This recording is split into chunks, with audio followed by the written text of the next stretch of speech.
Chemistry का class 10th और part 8। ठीक है, आइए पार्ट 1 से देखते हैं। कहता है आपके बगीचे की मिट्टी का पीएच क्या है। देखिए पीएच बहुत बड़ा महत्व रखता है मिट्टी वगैरह के लिए। कभी कभी खेत में चूना डाला जाता है ना। जब खेत में अम्लीय की मात्रा ज्यादा हो जाए तो चूना डाल करके उसको उदासीन किया जाता है। तो चलो देखते हैं उसका क्या क्या सिग्निफिकेंस है, क्या क्या महत्व है। अच्छी उपज के लिए पौधे को एक विशिष्ट मतलब विशेष पीएच परास की आवश्यकता है। मतलब अगर कोई चना है तो उसको चाहिए, मान लिया जाए कि 6.2 से अगर 6.8 के बीच रहेगा तभी चना अच्छा हो पाएगा। और अगर पीएच इससे ज्यादा हो जाएगा तो क्षार हो जाएगा तो फिर चना अच्छा नहीं। और कम हो जाता है, एसिड हो जाएगा, एसिड मिट्टी में एसिडिटी की मात्रा, एसिड की मात्रा बढ़ जाए तो वहां भी चना नहीं होगा। बात समझ में आ रहा है। तो कह रहा है कि किसी पौधे के लिए एक निश्चित परास का पीएच होना चाहिए। किसी पौधे के स्वस्थ विकास के लिए पीएच ज्ञात करने के लिए विभिन्न स्थानों की मिट्टी एकत्र कीजिए और एक्टिविटी 2.12 के अनुसार पीएच की जांच कीजिए। इस बात पर भी ध्यान दीजिए कि जहां से मिट्टी ले रहे हैं वहां कौन से पौधे उपज रहे हैं। पौधे में कभी कभी होता है कि वो खारा जगह पर ही उगवे करेगा। जैसे मान लिया जाए जेरोफाइटिक पौधे, या कभी आप नारियल का देखे होंगे। नारियल के पौधा जब लगाया जाता है ना तो उसमें नमक का पानी दिया जाता है। कोई जानते हो? तो नमक का पानी क्यों दिया जाता है? क्योंकि नारियल का पौधा हमारे यहाँ के क्लाइमेट का है ही नहीं, वो समुद्र के किनारे होता है। तो केरल समुद्र के किनारे है तो केरल का पानी कैसा होगा? नमकीन होगा, तब वहां नारियल अच्छा हो पाता है। यानी नमकीन है वहां का पानी। कैसा है? खारापन है, नमकीन है। और हमारे यहाँ का पानी नमकीन नहीं है तो उसको नमक डाल करके और क्या बनाया जाता है? नमकीन बनाया जाता है। तो बातें समझ में आया। तो किसी खास पौधे के लिए अलग अलग पीएच की होना जरूरी है। ओके, इसी वजह से हमारे यहाँ कभी सेब नहीं हो पाता है तो कभी कुछ नहीं हो पाता है, कभी कुछ नहीं हो पाता। और दूसरे जगह में वही चीज बढ़िया होता है। जो चीज हमारे यहाँ अच्छा होता है वो दूसरे जगह अच्छा नहीं हो सकता। बात समझ में आ रहा है? इस बात पर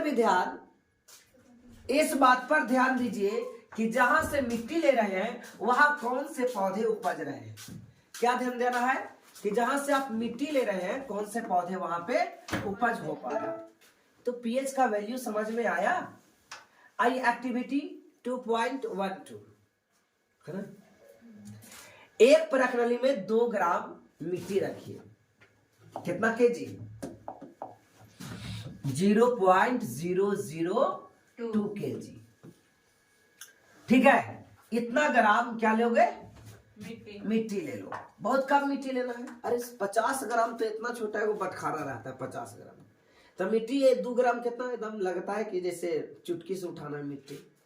ठीक है, 2 ग्राम एक प्रखनली में। एक टेस्ट ट्यूब ले लीजिए। टेस्ट ट्यूब यानी प्रखनली, इस प्रकार से टेस्ट ट्यूब। और उसमें 5 ml क्या मिलाइए? वाटर, जल। तो 5 ml, एम का मतलब यहां मोलालिटी नहीं, 5 गुने 10 के पावर -3 लीटर। यानी कितना छोटा पार्ट लेना है, तभी ना टेस्ट ट्यूब में तो भर ना जाएगा अगर मिट्टी इतना डाल दीजिएगा। टेस्ट ट्यूब में मिट्टी थोड़ा सा और इतना लेवल का पानी। 5 ml, 5 ml बहुत कम होता है, कोई ज्यादा 5 ml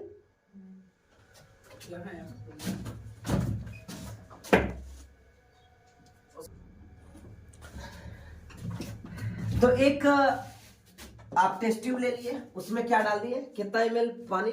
5 ml मिलीलीटर। और कितना ग्राम मिट्टी? 2 ग्राम। ठीक है ना। कहता है प्रखनली की सामग्री को हिलाइए, यानी इसको हिलाना है। क्यों? क्योंकि सोल्यूबल होने के लिए, डिसॉल्व होने के लिए, घुलने के लिए। ठीक है। क्या सब मिट्टी घुल जाएगा? मिट्टी में कंकड़ भी रहता है, वो बैठेगा बाकी घुल जाएगा। सामग्री को छानिए एवं परखनली में निस्दयंत एकत्र कीजिए, छान लीजिए, और छाना हुआ जो बच गया ना उसी को बोल रहा है निस्यंद। निस्यंद एकत्र कीजिए, यानी कि परखनली से छान लो। डिजोल्व वाला जो मिट्टी कण जो डिजोल्व हो गया उसको क्या कर लो, छान लो। ठीक है। सार्वत्रिक सूचक पत्र लीजिए। अब वो सार्वत्रिक सूचक पत्र जो एक चार्ट था, और चार्ट में सबका पीएच दिखा रहा था 0 से लेकर के 14 तक। इस घटना को KW कहा जाता है। पीएच मान 10 के पावर -14 होता है, ठीक है ना, उसको KW कहते हैं। तो सार्वत्रिक सूचक पत्र की सहायता से इस निस्यंद की पीएच की जांच कीजिए। कौन वाला को, जो मिट्टी में आगे कंकड़ को हटा लिए, अब बच गया क्या, घुला हुआ मिट्टी का पार्ट, घुला हुआ अनडिजोल्व को नहीं, उसको तो हटा के फेंक देंगे। छाने थे किस लिए, कंकड़ वगैरह को हटाने के लिए। अपने क्षेत्र के पौधे में उपयुक्त विकास के लिए आदर्श मिट्टी के पीएच के संबंध में क्या निष्कर्ष निकला। जैसे अगर मान लिया जाए, अभी आपको क्या बताया कि कहीं कहीं आप देखते हो जैसे खजूर का पेड़ हो जाए, यहाँ खजूर भी कम होता है, ऐसा नहीं समझ, यहाँ ताड़ भी कम होता है, और नारियल तो ना के बराबर होता है। एक आध 2-4 गो रहने से क्या हो गया। अगर यहाँ लीची है, कहोगे सर इधर तो लीची भी होता है, अरे लीची देखना है तो फिर मुजफ्फरपुर जाइए, ठीक है। धान की खेती जैसा वहां लीची का पेड़ है, बगान है, खाली बगाने मिलवे करेगा, लीची खाली मिलवे करेगा। दक्षिण भारत में जब हम गए तो खाली केरल में तो खाली देखते थे ये नारियल का पेड़, पूरा नारियल का पेड़। और नहीं तो बताइए, हम लोग यहाँ नारियल एगो पेड़ रहेगा, ओकरा में कै गो फरेगा, बाड़ी तो 20 गो। एक दिन में एगो दुकानदार बेच देता है कम से कम 100 गो। समझ में आ रहा है ना। तो कितना ज्यादा नारियल की खपत है। तो अब नारियल का हमारे पास क्लाइमेट तो है नहीं, मिट्टी उस ढंग का है नहीं, तो देखोगे कि नारियलवा भी छोटे छोटे फरता है, और कोई कोई सूख जाता है ना। साउथ इंडियन जैसा नहीं हुआ। अब स्टार्टिंग में इसको लगने के लिए क्या करते हैं, नमक डाल देते हैं, क्योंकि ये खारा पानी में रहता है। किस में रहता है, खारा पानी में। खारा पानी मतलब जिसमें नमक की मात्रा ज्यादा हो, और नमक क्या है, लवण है, ना एसिड है ना बेस है, उदासीन है एक प्रकार से। समझ में आ रहा है। तो ये प्रकार के यहाँ पे क्या होगा, नमक जब डालेंगे तो देखिए ये नारियल का पौधा होगा। तो सब पौधा के लिए अलग अलग चीजों की जरूरत होती है। आगे देखो बच्चे, ये अभी का बहुत इंपॉर्टेंट, ये आपके 10th क्लास के लिए है, ठीक है ना। 10th क्लास के लिए है। कैसे, हमारे पाचन तंत्र का पीएच, हमारे पाचन तंत्र मतलब कौन सा, डाइजेस्टिव सिस्टम। एगो जठर रस निकलता है HCl। हमारे आमाशय में, पेट में कौन सा अम्ल बनता है, HCl बनता है, हाइड्रोक्लोरिक एसिड अम्ल बनता है, ठीक है ना। ये स्ट्रॉन्ग एसिड है। कैसा एसिड है, एक बार व्हेल मछली किसी आदमी को खा गया था, ठीक है, और वो व्हेल मछली पकड़ा गया तो उसको पेट को फरा गया, तो आदमी जिंदा निकला। लेकिन जहां जहां कुछ नहीं पाने हुआ था वहां जल गया था। समझ में, ये जैसे हाथ है, ये पैर जूता पहना था सही निकला, तो फेस जल गया था। तो कैसे, उसके अंदर भी एसिड निकलता है, हमारे अंदर भी एसिड निकलता है, और ये एसिड भोजन को जलाने का काम करता है। नहीं तो भोजन देखिए, हम लोग खाना को चबाते नहीं है, तनी मनी चबाते हैं और निगल जाते हैं। कभी उल्टी करोगे तो देखोगे, कोई कोई तो समूचे भतवा रहेगा नहीं, और कोई कोई आधा रहेगा। लैट्रिन करते हैं तो ऐसा भात तो नहीं करते। तो यानी सब कहाँ घटना घटा भाई, दांत ने तो काम नहीं किया था। तो ये काम कौन किया, तो ये काम अंदर का डाइजेस्टिव जूस किया, जठर रस किया, हाइड्रोक्लोरिक एसिड किया। बातें समझ में आए बच्चे, क्या किया, हाइड्रोक्लोरिक। अब चलिए हम लोग पूरा डिटेल से इसको पढ़ने की कोशिश करते हैं। तो उसके व्हेल मछली भी एसिड, उसको पचाने के लिए एसिड का छिड़काव किया होगा, और एसिड के थ्रू क्या हो गया, सब चेहरा वगैरह जल गया, लेकिन जो शर्ट वगैरह पहना हुआ था, जूता, वो सब जगह पर ठीक, क्योंकि एसिड का प्रभाव इस जूता पर नहीं पड़ा। समझ में आ रहा ना? आइए, तो ये 3 नंबर का क्वेश्चन बनेगा, 3 मार्क्स। ठीक है, 3 नंबर का क्वेश्चन बनेगा ये 10 क्लास में। चलिए देखते हैं 3 नंबर का क्वेश्चन, इसको कैसे डील करा जाए। यह अत्यंत रोचक है कि, रोचक मतलब है ना, ऐसे कैसे हो गया, इसी को रोचक कहते हैं। यह अत्यंत रोचक है कि हमारा उदर यानी पेट है ना, कहीं कहीं पेट को अमाशय भी लिखेगा, तो आप गड़बड़ नहीं करेंगे कि पेट में दूसरा आम्ल, अमाशय में वो दूसरा आम्ल, उदर में दूसरा आम्ल, ऐसा नहीं। ठीक है, तो उदर हाइड्रोक्लोरिक एसिड उत्पन्न करता है। क्यों रोचक लगता है भाई? इसलिए रोचक लगता है कि जैसा कि आपने पढ़ा, HCl एक स्ट्रॉन्ग एसिड है। HCl क्या है? एक स्ट्रॉन्ग एसिड है, और एक स्ट्रॉन्ग एसिड हमारे मुंह को जला सकता है ना, हाथ को जला सकता है, त्वचा को जला सकता है, और ये अगर हाइड्रोक्लोरिक अम्ल पेट में माने तो पेट को तो जला देगा। इसीलिए इस बात को कह रहा है कि रोचक लग रहा है। यह अत्यंत रोचक वाली बात है कि हमारे उदर क्या उत्पन्न करता है? हाइड्रोक्लोरिक एसिड उत्पन्न करता है। यह उदर को हानि पहुंचाए बिना भोजन के पाचन में सहायक होता है ना। ये एसिड का छिड़काव जरूर करता है, लेकिन क्या कर रहा है? हानि पहुंचा रहा है? कभी कभी लेकिन जलन हो जाता है जब एसिड की मात्रा औकात से ज्यादा बन जाए। ठीक है, तो पेट में जलन दे रहा है, इसका मतलब एसिडिटी आपका ज्यादा हो गया है।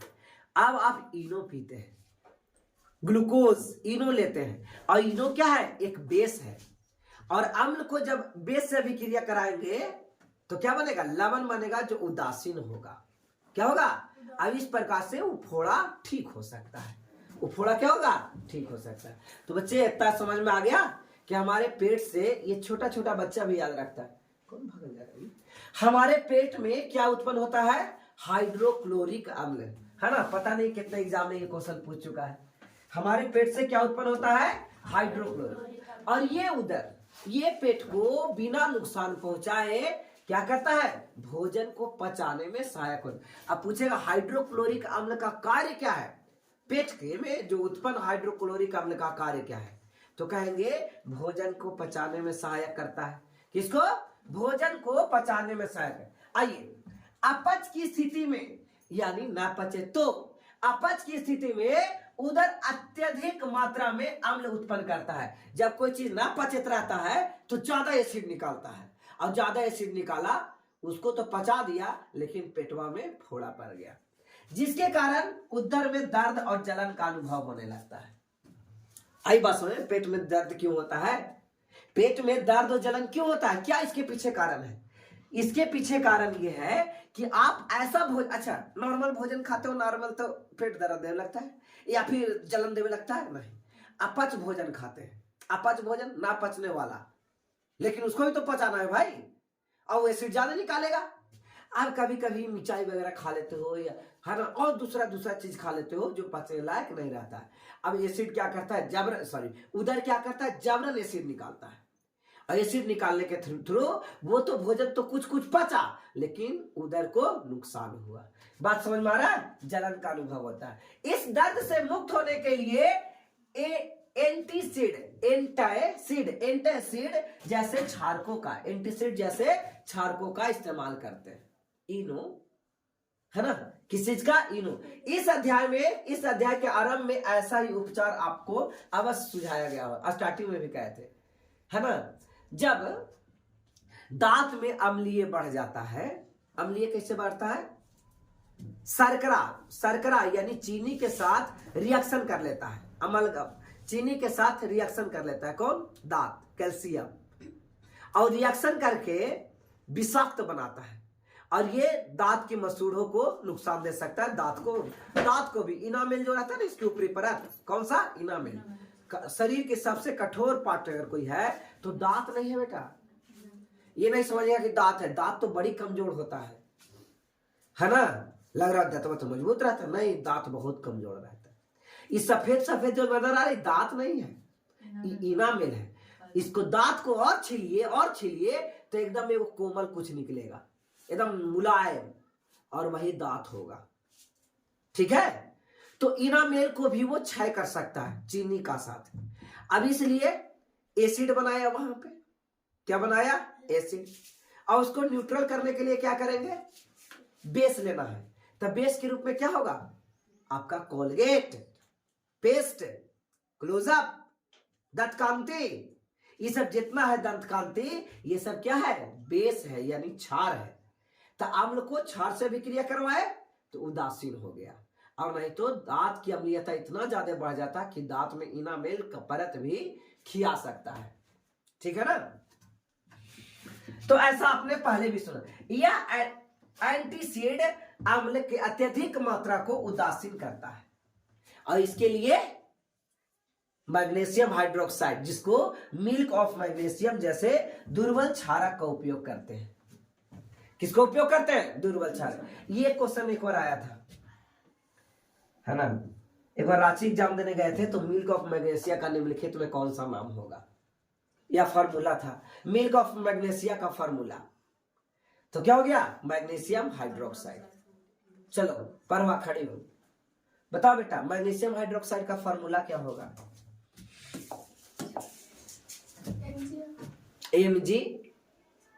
MgO। Very good. और कोई बताओ, बताओ रे बच्चे, यूएस टर्नर।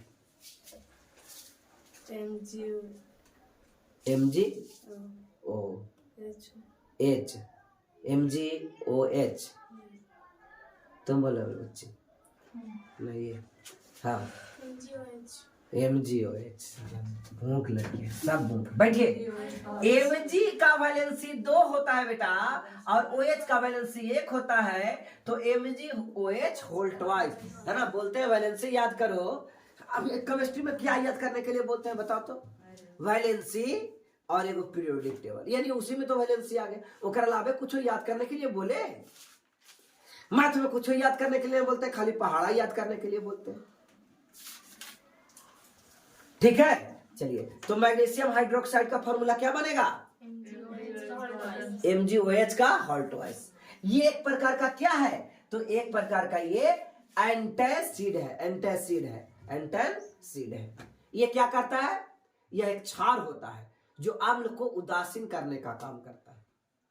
ठीक है, तो ये आपको समझ में आया हमारे भोजन को पाचन तंत्र में पीएच का महत्व।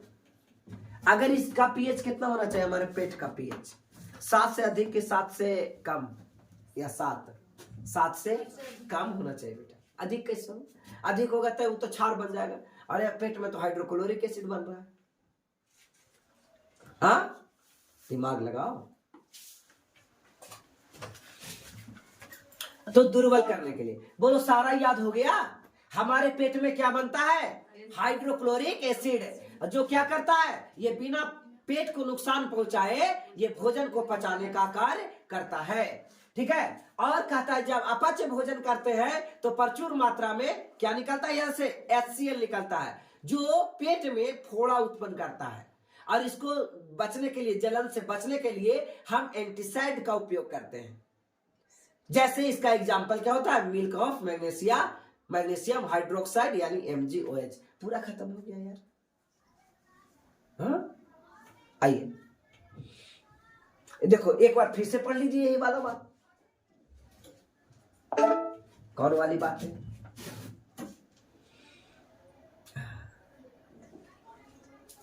कौन वाली बात है? क्या है? देखो, पीएच परिवर्तन के कारण दंत क्षय होना। पीएच तो परिवर्तन हो जा रहा था पेट में।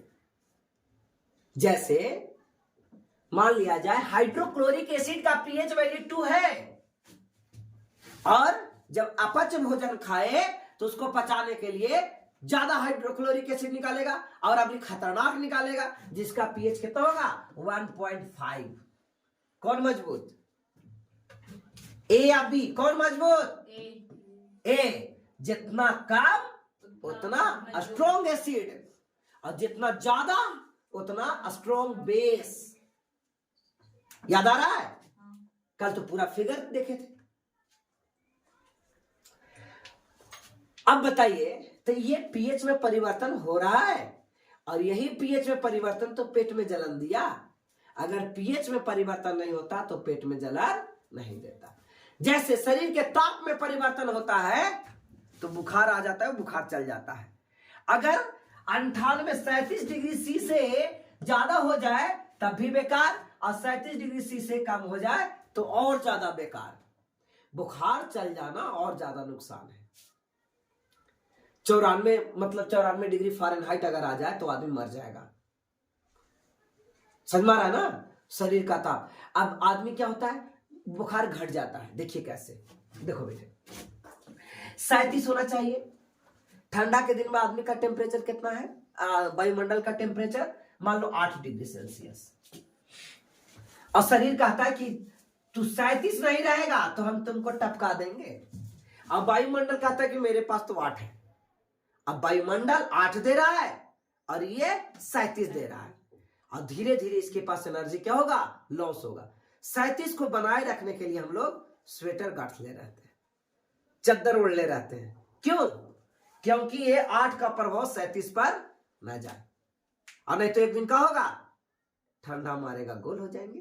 तो ठंडा कैसे मारा, टेम्परेचर घटा दिया यार शरीर। समझ में ना? इसीलिए इसको बचने के लिए हम लोग इस्तेमाल करते हैं। इस 7 क्लास में बढ़िया चल रहा है ऐसा नहीं सा कि ये चीज कैसे होता है, ये चीज कैसे होता है। चलिए अब तो आप देखते हैं पीएच के परिवर्तन के कारण दंत का क्षय। क्षय मतलब खराब, नुकसान, डीके बोला जाता है इंग्लिश में, डीके। तो ये क्षय कैसे कह रहा, मुंह के पीएच का मान 5.5 से कम होने पर दांत का क्षय प्रारंभ हो जाता है।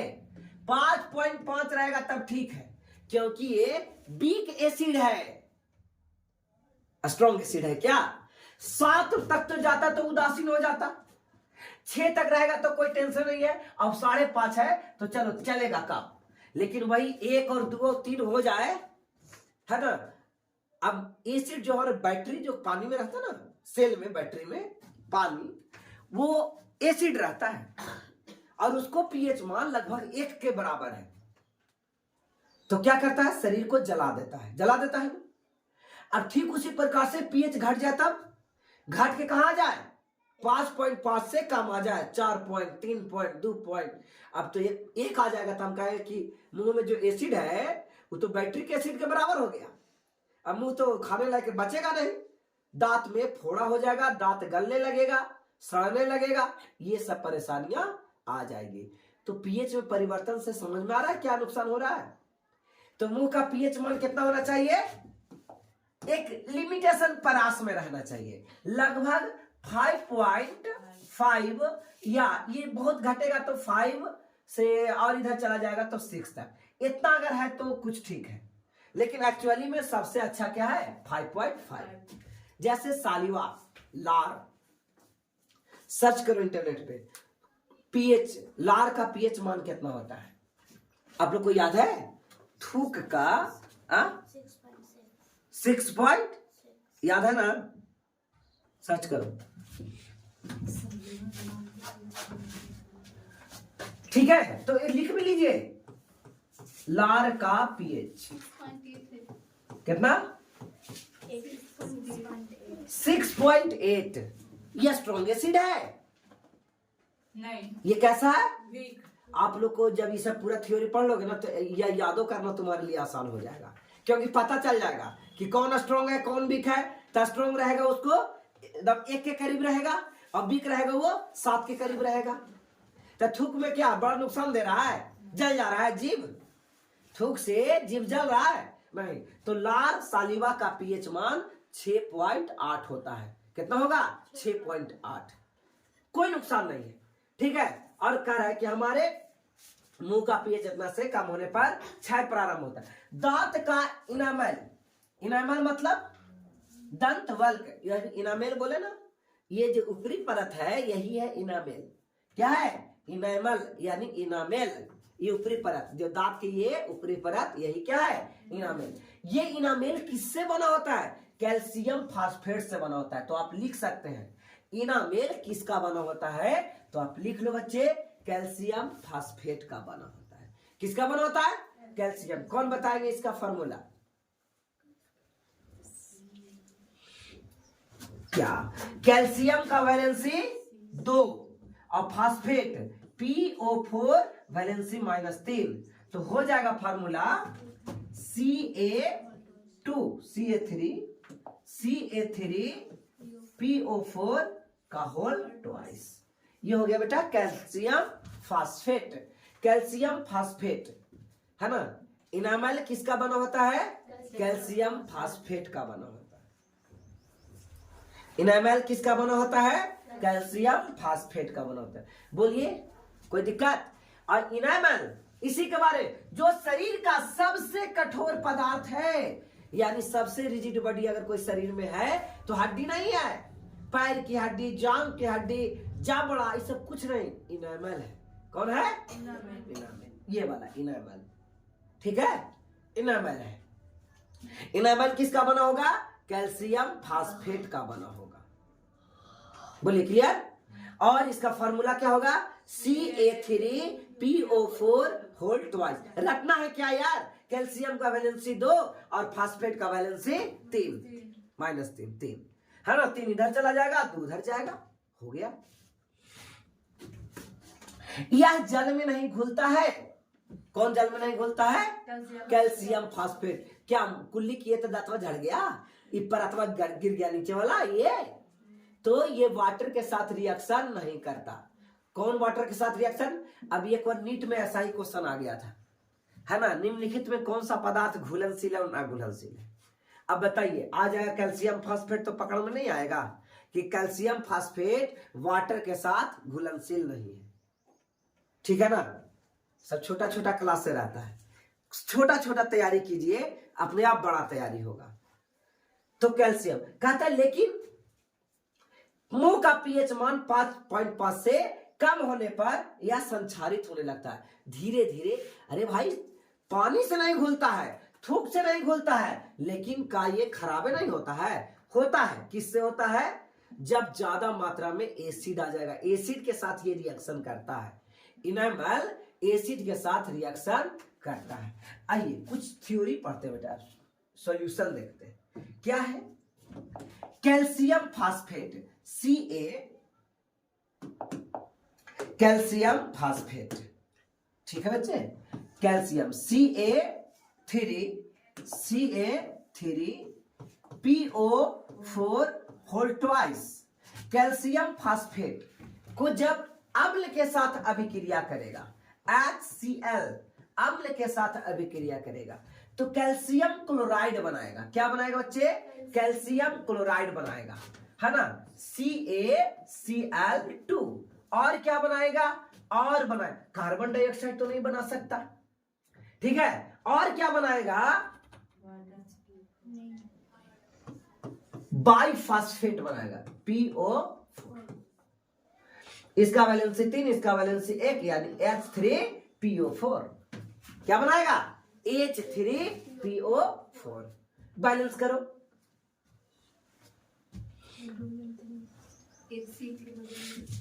यहां पे 2 लगाना होगा बच्चे। क्या लगाना होगा? 2। तो ये हो गया 6 हो गया। P पर 2 था, कैल्शियम और क्लोरीन कितना है? 6, तो यहां 3 लगाना होगा। क्या लगाना होगा? 3। समझ में आ रहा है ना? 3 कैसे बच्चे? कैल्शियम 3 गो है तो 3 लगाओगे ना। क्लोरीन 6 तो हो गया, क्लोरीन 6 तो हो गया। हुआ कि नहीं हुआ? क्लोरीन 6 बताइए। 6 हुआ। यहां भी क्लोरीन 6 हो गया, हाइड्रोजन 6 हो गया, फास्फोरस 2 ठीक है, और ऑक्सीजन 4 दूना 8, यहां से बैलेंस है। आया बस में? तो क्या कह रहा है? अब इस प्रकार से कैल्शियम क्लोराइड बनाएगा। क्या बनाएगा? कैल्शियम क्लोराइड, यानी ये रिएक्शन करेगा। अगर ये अम्ल होगा, HCl स्ट्रॉन्ग हो जाएगा, ठीक है, इसका मुंह में जो सालिवा है, इसका सालिवा मतलब स्ट्रोंग हो जाएगा। एसिड जो है ना वो स्ट्रोंग हो जाएगा। अब जब स्ट्रोंग होगा तो क्या होगा, दांत को क्षय करेगा और बनाएगा हाइड्रोजन फास्फेट। क्या बनाएगा, हाइड्रोजन फास्फेट। हाइड्रोजन फास्फेट यही क्षय करता है, हाइड्रोजन फास्फेट बनाएगा। बोलो क्लियर है यहां तक के? संक्षारित हो जाए, संक्षारित मतलब खराब हो जाता है, क्षय हो जाता है। जैसे लोहा में जंग लगता है तो लोहा संक्षारित हो गया ना, मजबूती तो घट गई ना। ठीक उसी प्रकार से दांत का भी संक्षारित होता है। मुंह में उपस्थित बैक्टीरिया, अरे बैक्टीरिया तो सब जगह है, यूनिवर्सल है, सब जगह बैक्टीरिया पाया जाता है। ये वायरस नहीं है कि ये दूसरा में रहेगा तभी जीवित रहेगा, हम ना भी रहेगा तभी बैक्टीरिया जीवित रहेगा। ठीक है, तो हमारे मुंह में भी बैक्टीरिया है। बैक्टीरिया भोजन के पश्चात, उपस्थित बैक्टीरिया भोजन के पश्चात मुंह में अवशिष्ट शर्करा मतलब शुगर, चीनी, मिठास, सिर्फ वही नहीं, शर्करा मतलब एकदम वो चीनी नहीं होता, मिठास, कोई भी चीज मीठा। इसलिए बचपन की ज्यादा दांत सड़ जाता है। कारण क्या है, चॉकलेट खाना, शर्करा खाना, चीनी खाना। ठीक है ना, बातें कुछ समझ में आ रहा है, पकड़ में आ रहा है कि शर्करा एवं खाद्य पदार्थ जो हम लोग खाते हैं उसके साथ रिएक्शन करेगा। कौन रिएक्शन करेगा, बैक्टीरिया रिएक्शन करेगा। कौन रिएक्शन करेगा, बैक्टीरिया रिएक्शन करेगा और निम्नीकरण करके अम्ल उत्पन्न करता है। अब बताइए ये क्या उत्पन्न कर दिया, अम्ल। यानी तो इसको समझिए फिर से कि यदि आपके पास बैक्टीरिया है, क्या है, बैक्टीरिया, क्या समझ में आ रहा है सबको? बैक्टीरिया किसके साथ रिएक्शन करेगा, शर्करा के साथ। तो शर्करा मतलब C12H22O11 और रिएक्शन करके क्या बनाएगा, एसिड बनाएगा। ठीक है, इस सल्फर तो नहीं बनाएगा, जरूरी बनाएगा हाइड्रोक्लोरिक एसिड HCl। इस टाइप में कुछ भी बनाए, HNO3 बनाए। ठीक है, तो ये अम्ल बनाएगा। क्या बनाएगा, अम्ल बनाएगा। क्या बनाएगा, अम्ल।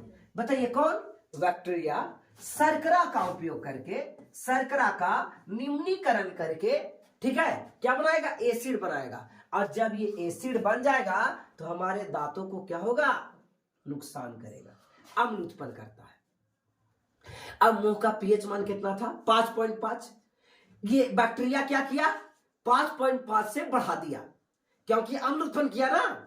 हमारे मुंह में कितना है, 5.5, और एक से बढ़ा दिया। और जब इससे बढ़ा दिया तो बताइए धीरे धीरे हम लोग किसके करीब आएंगे, 1 के करीब आएंगे। इसलिए दांत को क्षय होने लगेगा। अब उसी के लिए क्या करते हैं, या तो बैक्टीरिया मारते हैं या फिर अम्ल की मात्रा बढ़ जाए तो उसको कोलगेट से साफ करते हैं। कोलगेट क्या है, क्षार है। ठीक है, तो कहता है भोजन के पश्चात मुंह, ये तो हो गया यार, भोजन के बाद मुंह को साफ करने से इससे बचा जा सकता है। ठीक है, अगर इससे बचना है तो क्या करो, अरे यार ये नेटवर्क चलते रह गया, आप लोग को नजर नहीं आ रहा था? बताइए समझ में आ रहा है? अगर आप चाहते हो कि ज्यादा हमारे मुंह में एसिड ना उत्पन्न हो तो उसके लिए क्या करोगे, है ना, क्षार से धुना स्टार्ट करोगे, तब क्षार लगाएंगे। मुंह की सफाई के लिए क्षार किए दंत मंजन का उपयोग करते हैं। सबसे बढ़िया है लाल दंत मंजन, है ना, हम प्रचार नहीं कर रहे हैं, लाल दंत मंजन सबसे बढ़िया है। ठीक है, जो पाउडर, हाँ पाउडर रहता है, कड़ापन भी लगता है, सिवाएगा, यानी डायरेक्ट रिएक्शन कर रहा है, वो एसिडिटी ज्यादा बनने नहीं दे रहा है। ठीक है, उसी से आप लोग धोया कीजिए, हाँ नहीं तो फिर महंगा महंगा धोइए। दंत मंजन का उपयोग करने से अम्ल की अधिक के मात्रा को उदासीन किया जा सकता है, परिणाम स्वरूप दंत के क्षय को रोका जा सकता है ना। अब दांत कैसे क्षय होता है ये पूरा क्लियर हो गया, बोलो बच्चे, याद हो गया, पूरा क्लियर हुआ? कह रहा है फिर से एक बार, हमारे दांत का पीएच मान कितना होता है, हमारे मुंह का पीएच मान 5.5। अब ये हमारा जो दांत है, दांत का ऊपरी परत जिसको इनामेल कहते हैं, है ना, यहाँ नाम देखिए, चुकी क्या है, ये बुक को इंग्लिश से हिंदी ट्रांसलेट किया है इसलिए इनामेल लिख दिया, इनामेल होता है। ठीक है ना। तो दांत का जो ऊपरी परत होता है इनामेल, और ये इनामेल क्या है, बहुत स्ट्रांग होता है। शरीर का सबसे हार्ड बॉडी अगर कोई है तो कौन है, इनामेल। यहाँ कुछ लिखा है, शरीर का सबसे कठोर पदार्थ, इसको गलती काट देगी, जबड़ा खा दी थी का, तो जबड़ा में भी दांत आता है, ठीक है। और ये इनामेल किसका बना होता है, कैल्शियम फास्फेट का। अब जब कैल्शियम फास्फेट एसिड के साथ बच्चे रिएक्शन करेगा, किसके साथ, एसिड के साथ रिएक्शन करेगा, ठीक है। अब क्या होगा, पीएच मान धीरे धीरे बढ़ेगा, और जब पीएच मान बढ़ेगा तो संक्षारण क्या होगा, यहाँ पीएच मान बढ़ेगा, 5.5 से कम होगा, अम्ल की वैल्यू बढ़ेगा, यानी 5.5 से कम होगा। मतलब समझ में आया, 5.5 से क्या होगा, कम होगा, तब ना अम्ल की मात्रा बढ़ेगा। अब ये रिएक्शन, और हमारे भोजन में बैक्टीरिया रहते हैं, हमारे मुंह में बैक्टीरिया रहता है, ठीक है। ये किसके साथ अभिक्रिया कर लेता है, बैक्टीरिया और शर्करा के साथ, बैक्टीरिया शर्करा के साथ रिएक्शन करके निम्नीकरण करके बना देता है क्या, अम्ल। और ये अम्ल दांत के क्षय को करना स्टार्ट कर देता है। इससे बचने के लिए क्या करते हैं, इसको उदासीनकरण करना चाहिए।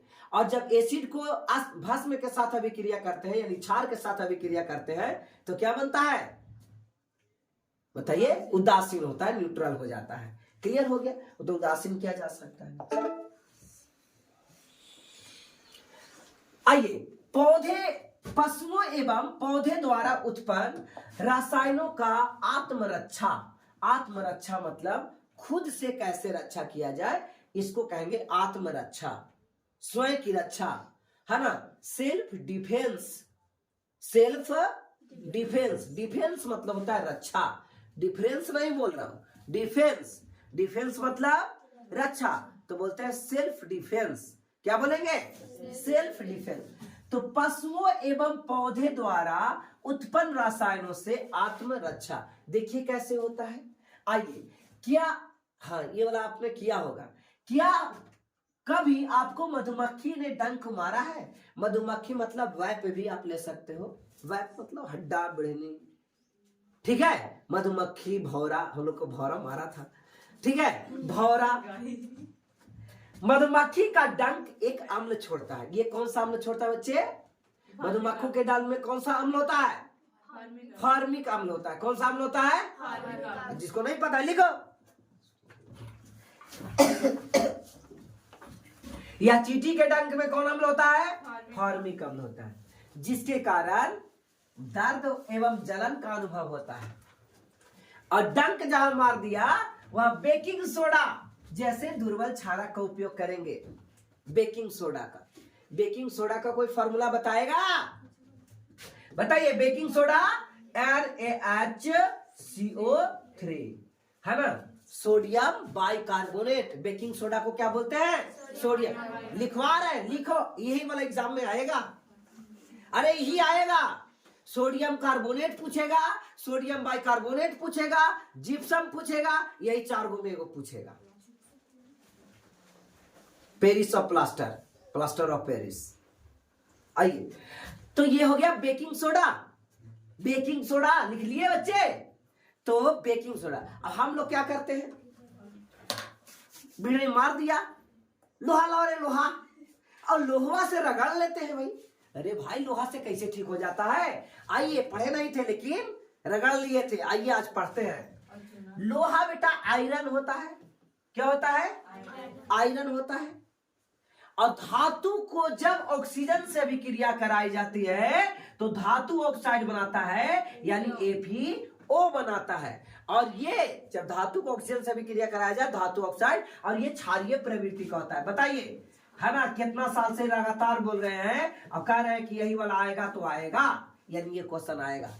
धातु का ऑक्साइड किस प्रकृति का होता है, क्षारीय। अरे पॉलिटेक्निक में क्वेश्चन आया था, पॉलिटेक्निक में, ठीक है ना, कि धातु के ऑक्साइड कैसा होता है, लेकिन थोड़ा डिजाइन से था।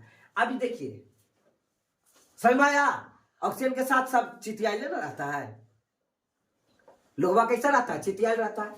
और चिटियाइल से क्या करते हैं, रगड़ देते हैं। तो अम्ल था, अरे पॉज इसीलिए साल दिन में बड़ा